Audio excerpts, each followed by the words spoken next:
back in February, I had a near-death experience, Hmm. and it was actually a history of near-death experiences that I didn't realize that I had. I was aware of several others I experienced, but this one was a history, a 7-year long thing that kept happening to me, and I kind of had full-blown synesthesia, and the things that I saw really took how I was already conveying this message that I found out I've been channeling Hmm. since 2012 when I wrote the first book. We've been working with an executive producer out of LA, me and my team, as well as the director, to bring a short film, kind of slash pitch film for film festivals, as well as a major A-list director that they're connected with. Right. But it felt more like a memory than a Yeah. dream. And, as I'm writing, because I don't plot things out, I just go flow state and the words just come out and all that, which is crazy. But the main thing was there's 2 points. So when the dream happened, it was right after I had surgery and had my pelvis reconstructed. Did you know there's a technology that's actually an app on your phone that uses sound waves to tell your brain what you want your brain to do? We had a young man that was on a guest on our podcast, the Mike Litton Experience, who had a traumatic brain injury. He was sleeping 3 hours a night. He's using NuCalm now and he's sleeping more. Go to NuCalm.com, Mike15 promo code. NuCalm.com, promo code Mike15 for an extra 15% off. Go today. Welcome to the Mike Litton Experience podcast. Everyone has a story, and our passion is to help them tell it. Mike is passionate about being a father, a teacher, a realtor, an investor, and a leader. And now, introducing the host of the Mike Litton Experience, Mike Litton. Jordan Costner, thank you so much for being our guest on the Mike Litton Experience. Round number 2. Round It's so number great to 2. have you back, buddy. I'm Oh so man. excited for our time together, and I'm incredibly excited to talk to you about this series of these Yeah. 7 books that you're writing. Okay. Yeah. I also want to talk to you about the developmental league with the NBA. Let's talk about all the stuff that happened since the last time that we did this. Thanks again for being here. Thanks for having me. Oh yeah. When I booked this, uh, I forgot since it's so far out. We booked it, and I was like, Mike's so popular now, he might forget me. But once it came up on my calendar, I was like, "There's no way I'm talking to Mike today." So I was so happy. This is gonna be a great time. There's no way I'm forgetting you. You know that. I'm telling you, our first episode together was a monumental thing for me. It was one of the coolest things that's ever happened to me in my life. And then you actually tell my business partner something about me that just absolutely blew me away. And it was one of the nicest things anybody's ever said about me or to me. And I cannot thank you enough from the bottom of my heart. So, like already, everybody has a story, and our passion is to help them tell it. So we're going to talk about a whole bunch of stuff that's happened in your life, and we also obviously want to talk about the books and everything. But man, I'm so excited to have you here. Oh man, I'm so excited to do it. And you know what? After that first episode, I said that you were the person who really got me comfortable with, myself and being able to talk about all this stuff. So I think round 2, I got some more that I gotta share with you, and it's gonna be a surprise, and you're gonna be mind blown, I think. Beautiful. That's what I was expecting. Yeah. After the first one, that's what I was Oh my expecting. gosh. You have the coolest story, dude. You really do. You're gonna Okay. find out. So let's talk for a second. Let's talk about sort of, if you can catch us up, what's happened since the last episode. Okay. So since the last episode, we've been working with an executive producer out of LA, me and my team, as well as the director, to bring a short film, kind of slash pitch film for film festivals, as well as a major A-list director that they're connected with. So Based on the book. for book Yeah. 1. And since then, if you've been following on like social media, I haven't really been posting too much. That's because I've been locked in on book 7. And the idea came to me last year, but back in February, I had a near death experience. Hmm. And it was actually a history of near-death experiences that I didn't realize that I had. I was aware of several others I experienced, but this one was a history, a 7-year long thing that kept happening to me. And when I came out of that, I kind of had full-blown synesthesia, and the things that I saw really took how I was already conveying this message that I found out I've been channeling Mhm. since 2012, when I wrote the first book, to book 7 now, where it's almost like we're opening Pandora's box, ending one story, but the universe itself is going to be autonomous when it's done. Mm. Wow. Okay. Yeah. Now, let's go back for a second. So, we talked on the last episode, we have your life story right up until that the this, that Yeah. time, right?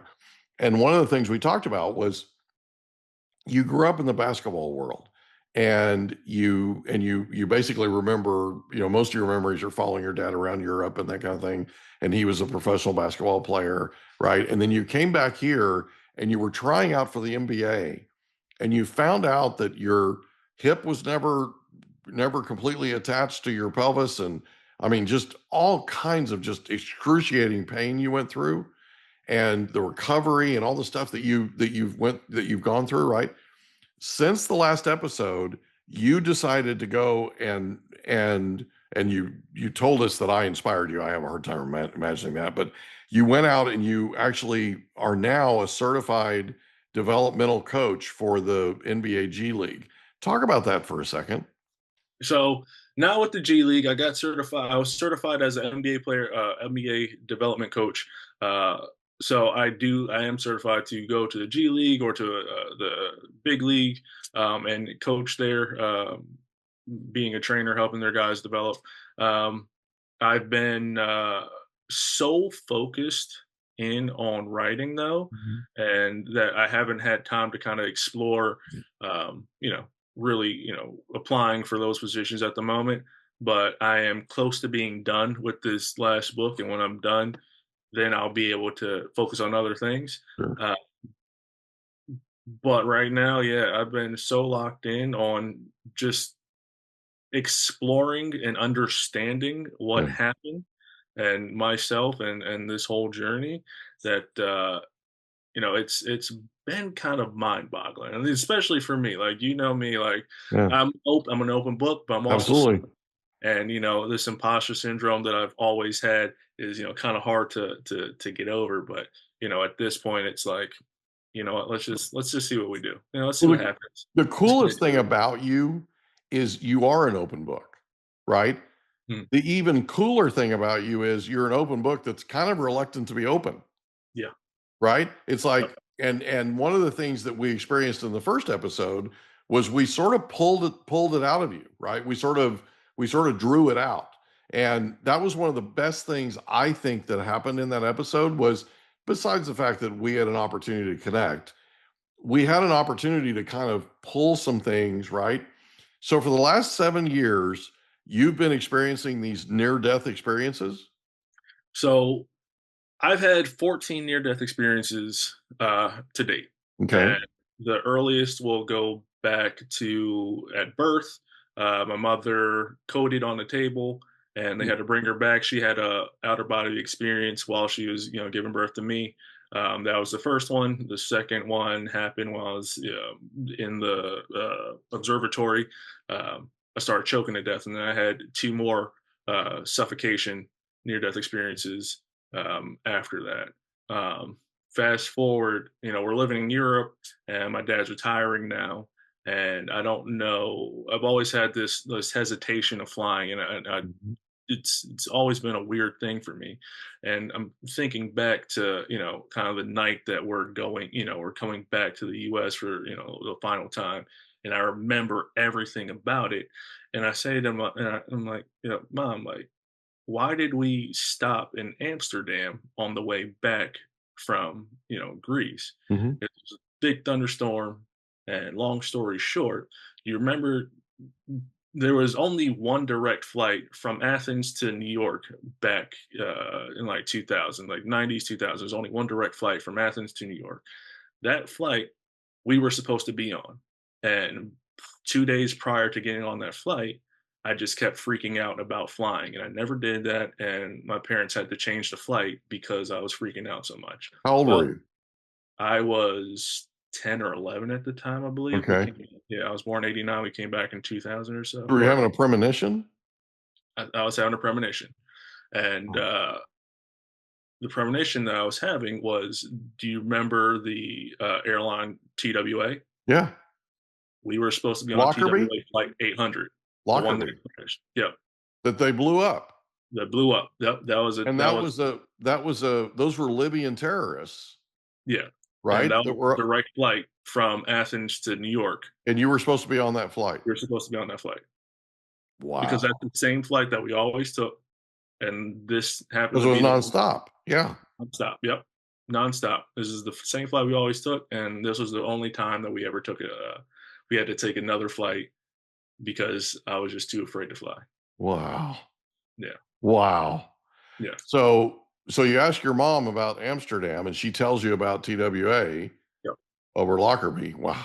That is crazy, man. We were supposed to So be. yeah, it was Lockerbie, Scotland, they blew it up and there are pieces everywhere and Yeah. wow. Yeah. Yeah. Yeah. Crazy. I still remember that to this day. Oh my god. That's nuts. Okay, Nuts.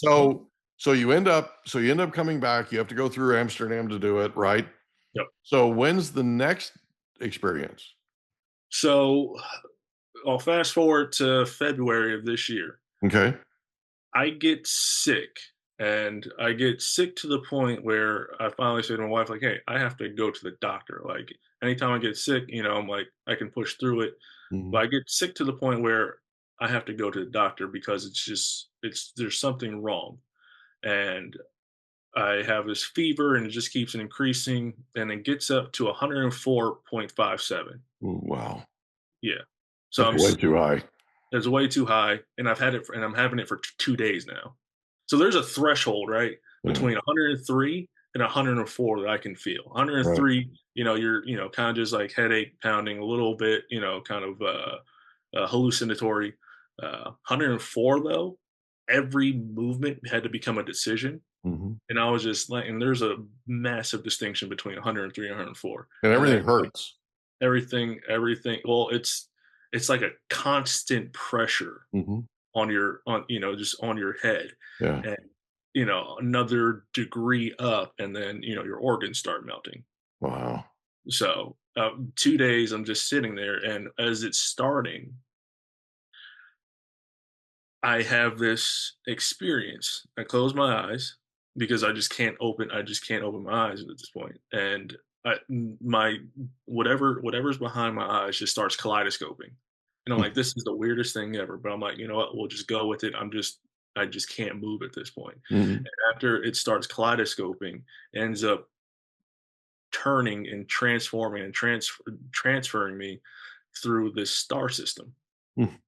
So I'm going through the star system, and I see this, what appears to be a spacecraft kind of outside of this, whatever I was sitting in. And I see a Mhm. spiral galaxy and this black hole, and I don't know anything about astronomy. I could care less about it. But, I'm just like, this is the weirdest thing. And, I asked my doctor, like, hey, what do you think this is? And he's like, oh, you had a near death experience. And I was like, really? Like, I mean, I guess, it's super high fever, near death experience. I wouldn't have classified that, but this guy's double board certified MD. So yeah, you had near death experience. Hmm. So long story short, I talked to my mom, and she's like, oh yeah, well, you have a history of 104 fevers in February specifically. And she's like, yeah, you used to get them, for 8 years straight when you were a kid. I was like, what? Yeah. Like, you just tell me now? What is it about February? I don't know. That's the strangest thing. What is it about February, and why is it such a high fever? To the point where it's, Yeah. threatening, Dangerous. Yeah. very dangerous. So, Wow. that was, the history of it, and the constant thing was, it was so strange that it happened again. And why is it happening now? Right. So after that, I just start asking so many questions like, what's it mean? Yeah. What does it mean for me? And as I'm doing it, and the idea for 7 is really just, it's Mm. exploded at this point. I start having synesthesia. So Which prior is? so when I write, the words turn into brushstrokes, and I see the words and sentences as brushstrokes on a oil canvas. Wow. So what people might perceive as a book at the final stages, Yeah. paper, cover, I perceive that physical thing as an oil painting. Wow. That's Yeah. fascinating. Yep.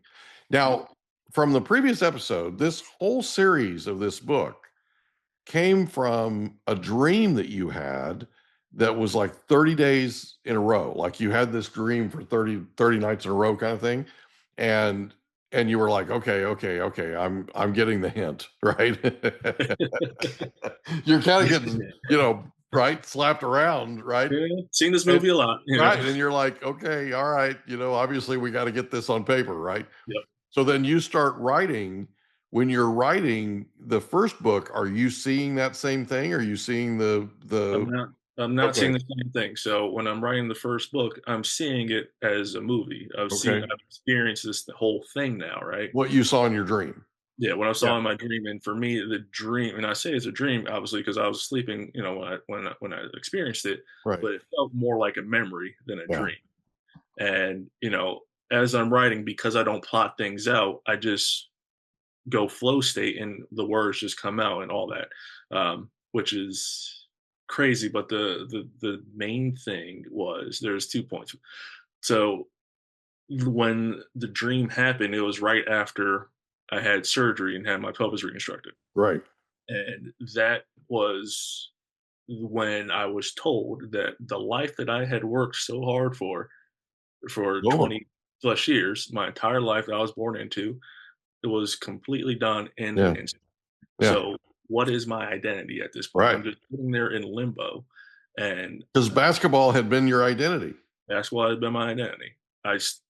Who am I now? Right. Because I don't know. I do things and I go through life, but up until that point, everything has been about basketball and the sacrifice and the pain that I put myself through, and not knowing that I was born with a broken hip and playing through that and having everybody tell me, "Hey, you're not working hard enough," Hmm. and breaking my neck and then coming back from that, and just the amount of pain that I had to one live with and then microdose just so that I can prove people wrong, Hmm. you know? So now I'm in this limbo, and my identity's gone. So now I'm just, who am I? And I feel disconnected.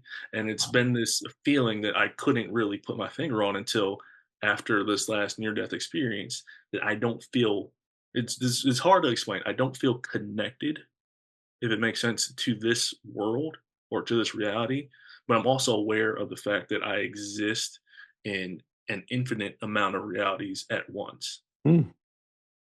Wow, that's wild.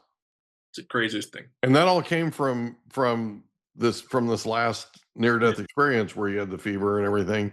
And I had to reflect and looked at all this stuff and kind of find the words to explain what happened. Right. Good Yeah. luck with that. Oh yeah. Well. It's a good thing you're a writer, right? Yeah. Yeah. This is wild, dude. Just absolutely wild. Okay. So what we're going to do real quick is we're going to take a break. And when we come back from the break, we're going to talk about your 7th book. We're going to talk about the one that's coming out, but we want to talk about all 7, right? You just finished, or you're finishing number 7, but we want to talk about the one that's coming out next. We also want to talk more about the movie, and we'll do that here in just a second. We'll be right back. Did you know there's an app that has no side effects that allows you to use sound waves to tell your brain what you want it to do?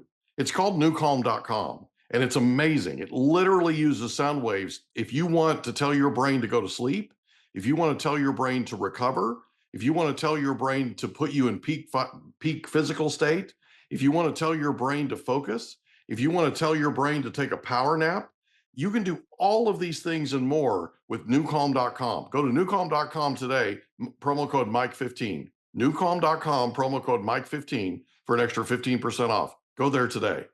And we're back with Jordan Costner. And before the break, we talked about these near-death experiences. We talked about sort of how it's changed and transformed how you look at your role in the world, and then also your connectivity to the world, right? Like you're seeing this now. You're finishing your 7th book, but this is a series of 7, and you're specifically seeing those words as a painting. Like you're seeing this as an artistic work, a painting that you're seeing, right? It's like a completely different way of looking at this. They were words back when you were writing volume 1, right? And the other thing we want to talk about in a minute is the movie. But let's talk about so which one of the 7 are you releasing now? So I have 5 set to go, and I haven't released it yet. Just released 4 a few months ago. 5 Right. is going to be released sometime this year. Right. And 7. I'm finishing 7. I'm 80,000 words into 7, right. and it's going to top off above 100,000. But the crazy thing about that is every book prior to that has only been between 48 and 54,000 words. So the So at fact, 7, are you done with this series? no, at 7, I'm just beginning. Are you? Okay. So you're going to continue on. You've got more to bring. You've got more to write. So we've got 8 going. We're going to do 8, and then you're going to basically let us know, right? Because you're coming back on, right, to Coming promote back on. these. So okay. Yeah. So let's talk about the one that we're released. The one we just released is 4.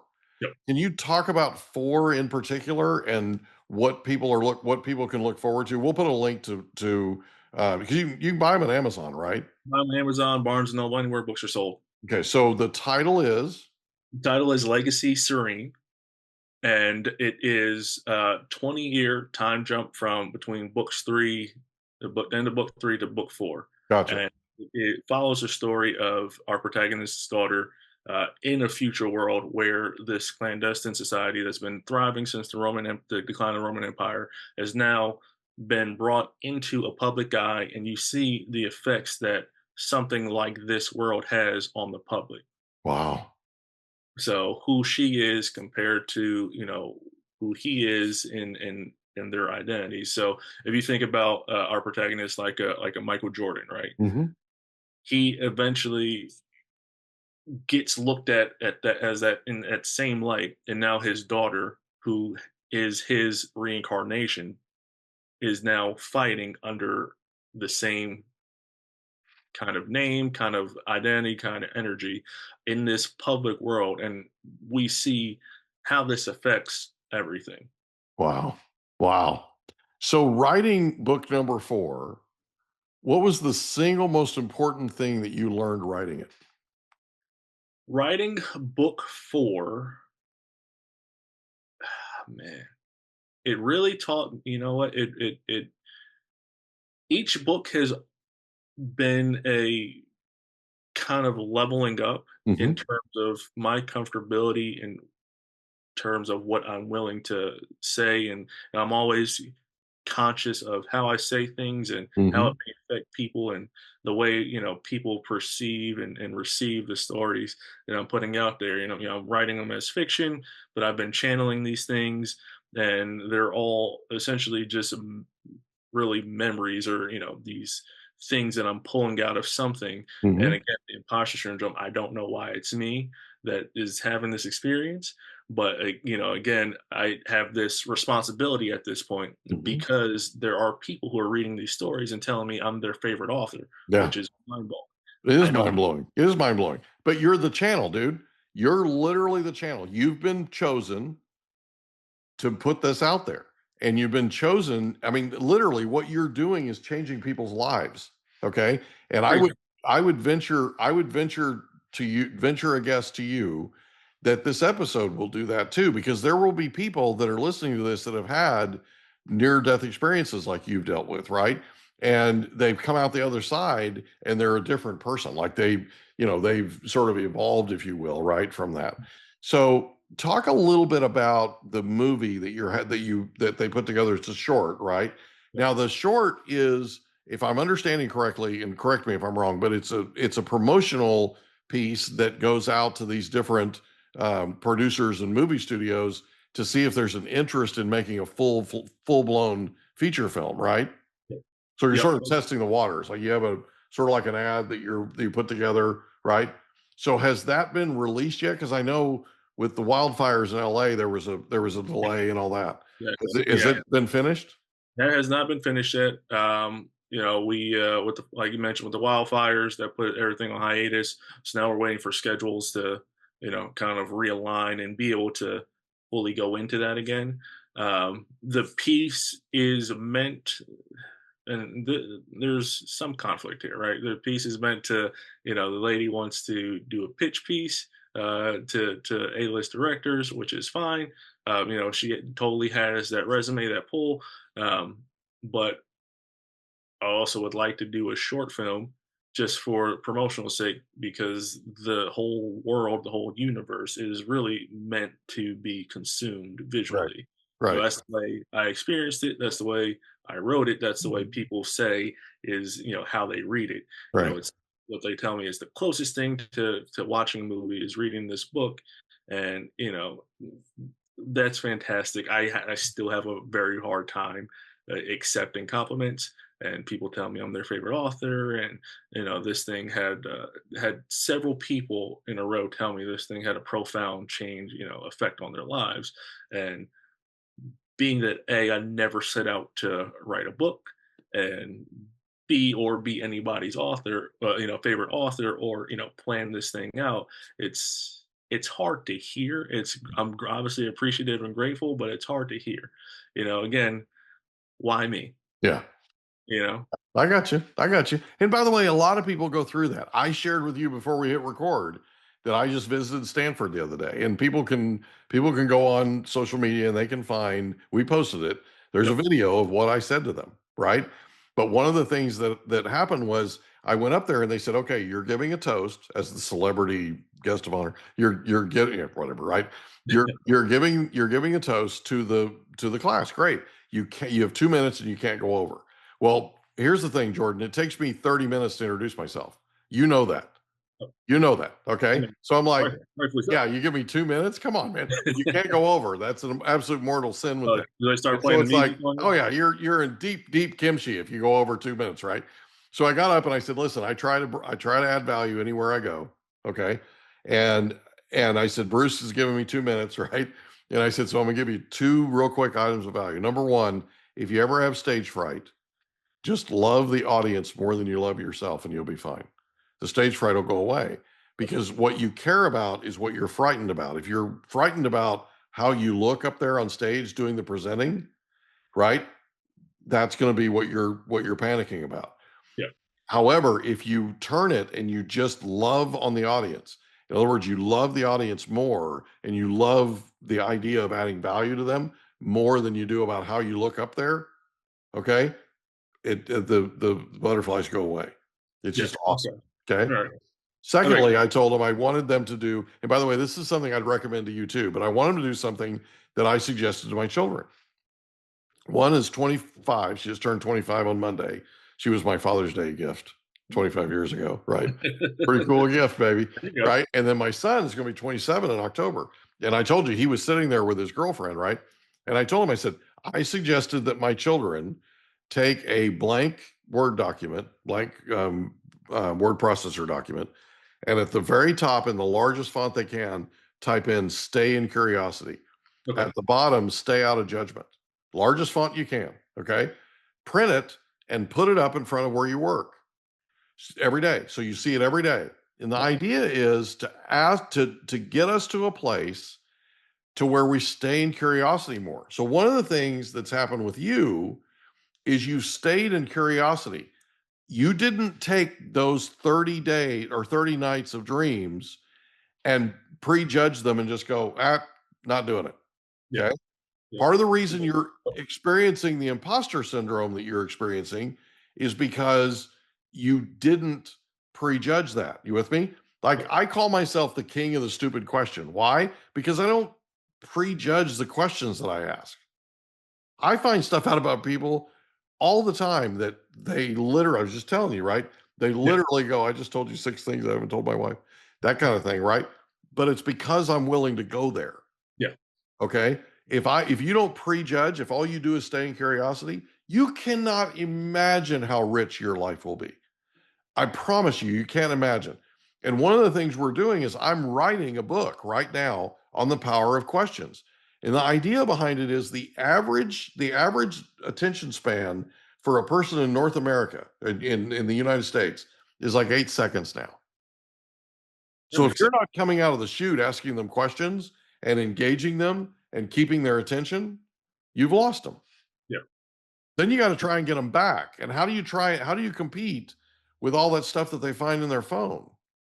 How do you know what I'm saying? It takes way more in the way of heavy lifting to get them back than it does to keep them before you lose them.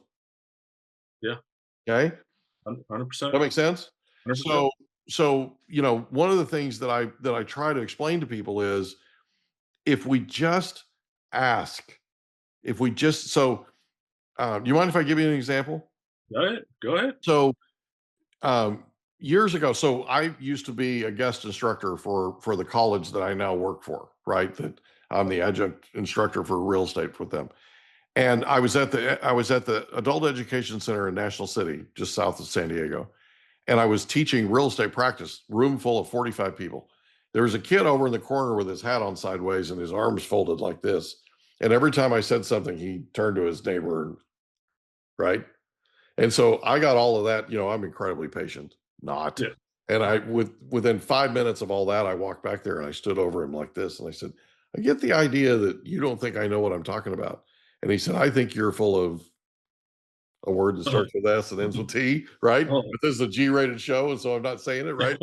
And I'm like, great. Do you mind if I show you an example right here, right now, live? And he goes, oh, I'd love to see this. So I walked up front and I picked out the hottest girl in the room. And I mean hot. Every guy in there was checking her out. Even the guys that weren't supposed to were checking her out. I walked up to her and I stuck my hand out. I said, hi, I'm Mike. And she said, hi, I'm Missy. I said, Missy, have we ever met before? She said, no. I said, can I ask you a question? She said, sure. I said, where were you born? She said, Chula Vista. I said, great. Did you grow up in Chula Vista? She said, yeah. I said, what was it about growing up in Chula? What was your favorite thing about growing up in Chula Vista? And she said, the beach, by far the beach. I said, great. What was your favorite thing about the beach? She said, the ocean.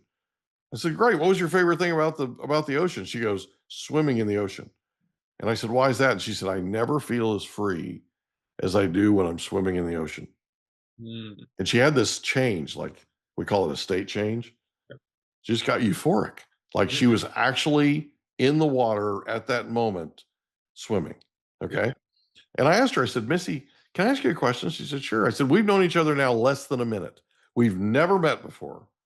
Do you feel closer to me than you did a minute ago? She goes, closer. I'm ready to marry you.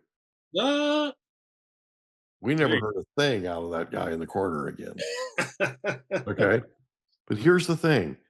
The only thing I did was ask her about her. Yeah. And then I asked her about the answer that she just gave me. Very simple. We call it piggyback questions. Okay. Yeah. Afterwards, she walked up to me and she said, Mr. Litton, I know you're happily married, and I promise you, I'm not proposing to you, right? But she said, I was sort of kidding, but I was really serious. And I said, okay. She goes, I'm 18 years old and I've stopped dating. And I said, can I ask you why? And she said, yeah. She said, the boys my age only care about themselves. Yes. They don't ever ask me about me. Think about that. All you have to do in this life is stay curious. Mhm. Okay. Stay out of judgment. Yep. Stay curious, and your life will be so rich, you won't know what to do with it.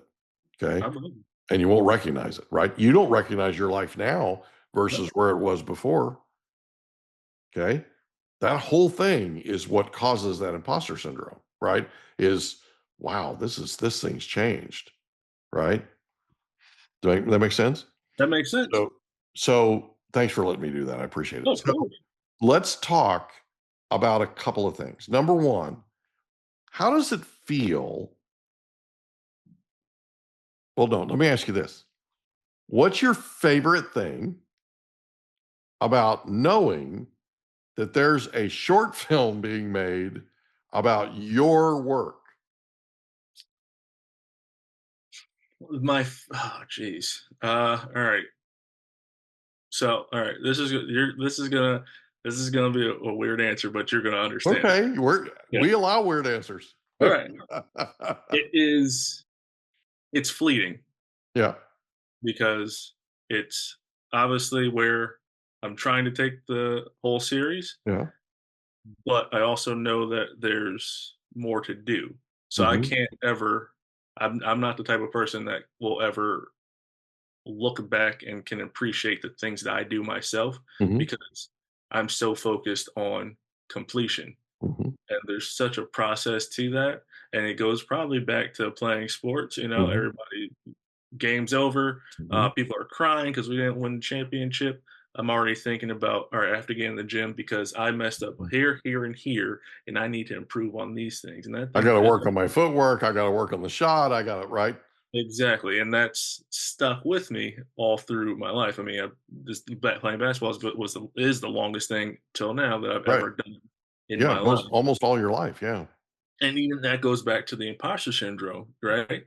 Like I told you, when we first had round one, Mhm, I was the first time I was comfortable with anybody to really open up and to talk about all this stuff. And mhm, since then, what was about a year ago or so, mhm, now we're at round two. I've shared more than I've ever shared with anybody, mhm, and still, it's hard for me because, like you said, I'm open book, but mhm. reluctantly open. Yeah. And for my entire life, I've always been quiet Mhm, because I had to be quiet because people would tell me, "Hey, if you're talking back, then you're not doing what you're being told." right.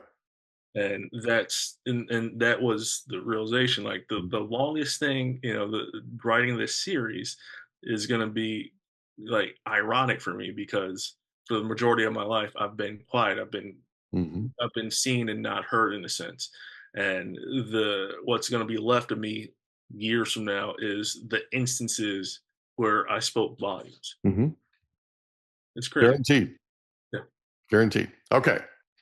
So, how does it feel to have a short film being done about your work? Bleeding. It's cool. I mean, the short answer, it's cool. Long answer, Fleeting. bleeding. Gotcha. Okay.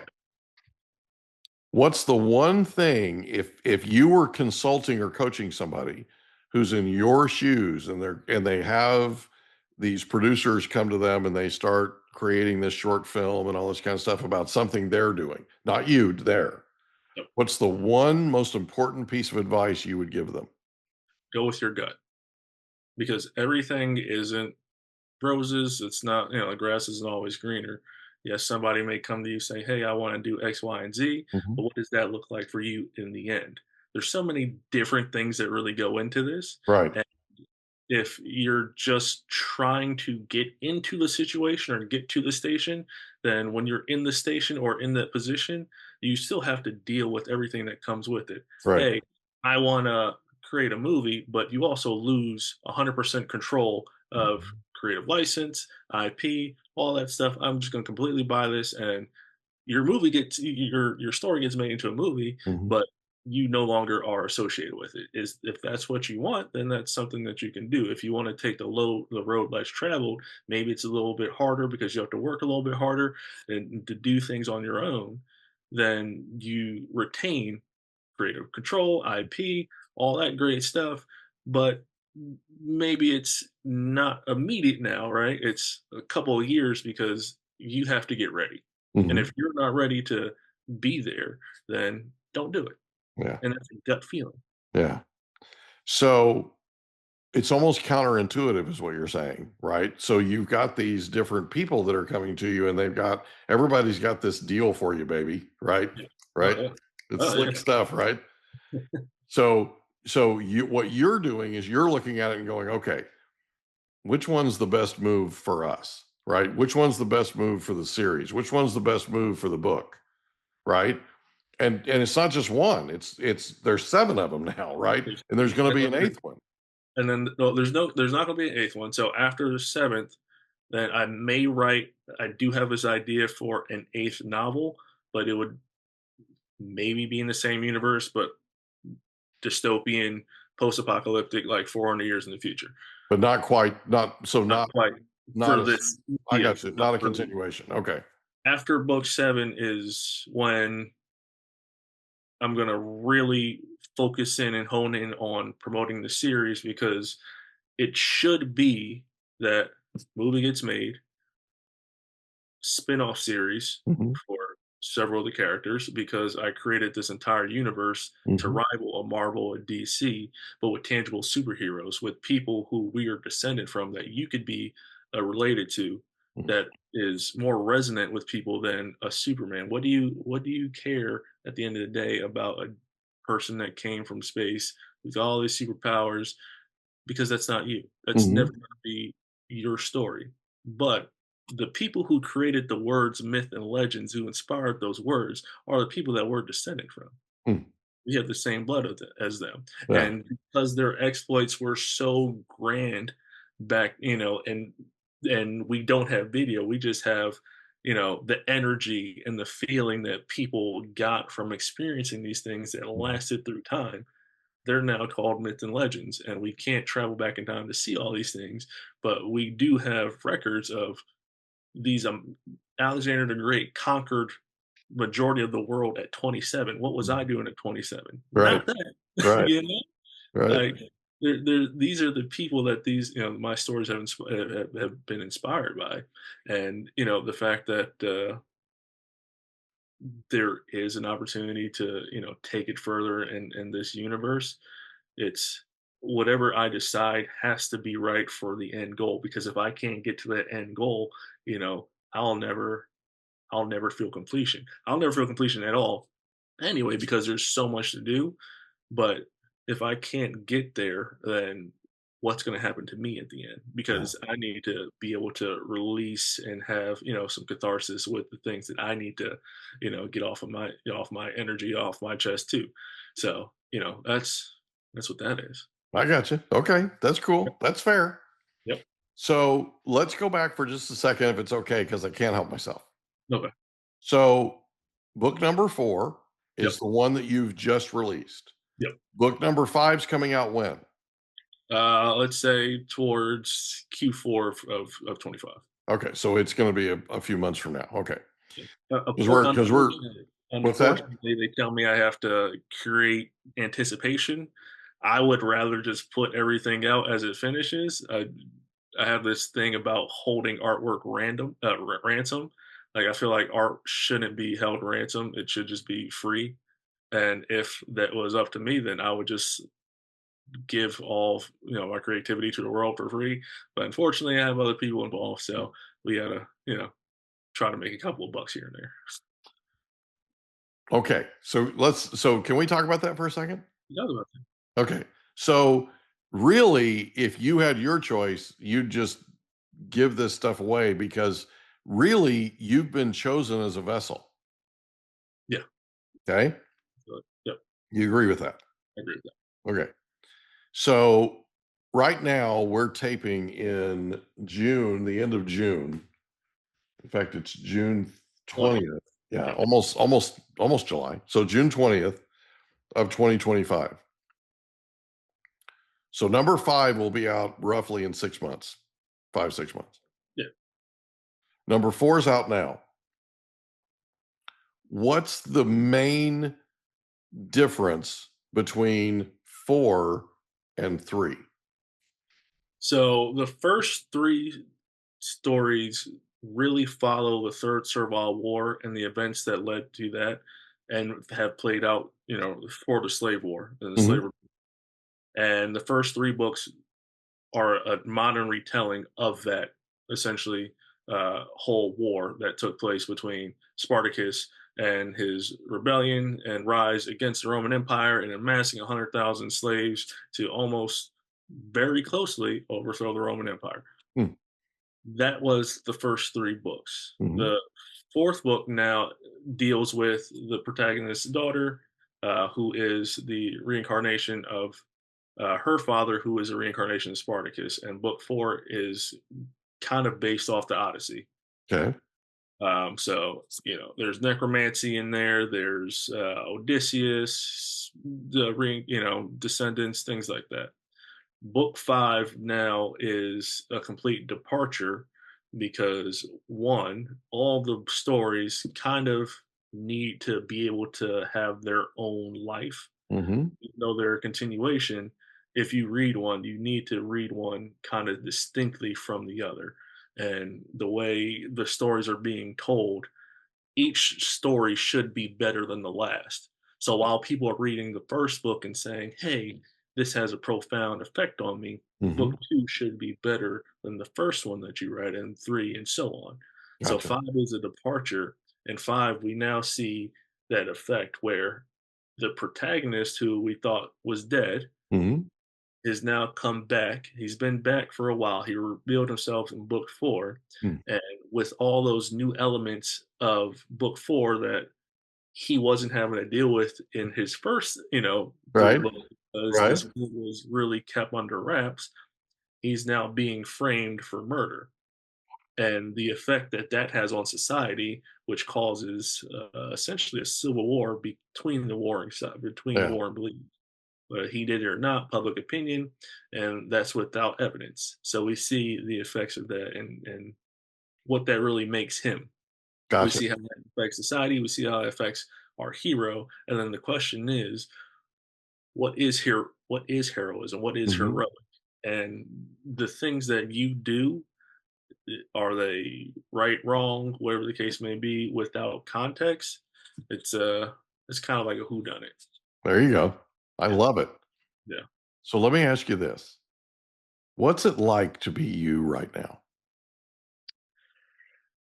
To be me right now is is in a state of exploration, Mm-hmm. and I'm Like finding everything's opening up. everything's opening up. I'm opening up. My understanding of things are opening up. The things that I'm experiencing are opening up. I'm, seeing new things. I'm experiencing new things, and now it's, well, let's go as far as we can go. Mm-hmm. And like you said, I'm open book but Yeah. reluctant. And at the same time, it's like, all right, even if I have a hesitation because I don't know what's going to happen, I'm also I'm also getting in the car. We're getting Yeah. on the train, we're getting on the plane, we're going wherever this takes us, Mm-hmm. and we'll deal with it at the end. Yeah. That is so cool. Jordan Costner, thank you so much for Thanks being for our guest on the Mike Litton Experience again. This has been a blast, an absolute blast, and I knew it would be. I was so excited about this. Oh I didn't man. even know what to do with myself. So thanks again for being here, bud. Thanks for having me. And you're a celebrity now. Thanks for not forgetting about me. If you want to have me back on anytime, let me know. We got to I'll have you back on got to have you back on to talk about 5. So yeah, we're going to have you back on later this year. We'll get you back on the schedule and we'll get you back on to talk about 5. And then when 6 comes out, the 7, right? We're going to be doing this for a while, bud. let's do it. I I'm love it. excited. This is cool. Thanks again for being here. Appreciate you. Thank you. Can I ask you a question? Did you know that there's a technology that uses sound waves that'll tell your brain what to do? There literally is. It's called NuCalm.com. It can tell your brain to heal, tell your brain to sleep, tell your brain to do all kinds of things. It can get you fired up. It can be a pre-workout. NuCalm.com. And the promo code is Mike15. NuCalm.com, promo code Mike15 for an extra 15% off. Go today. And that's a wrap. Another episode of the Mike Litton Experience in the books. Reach out to Mike on Instagram at the Mike Litton Experience.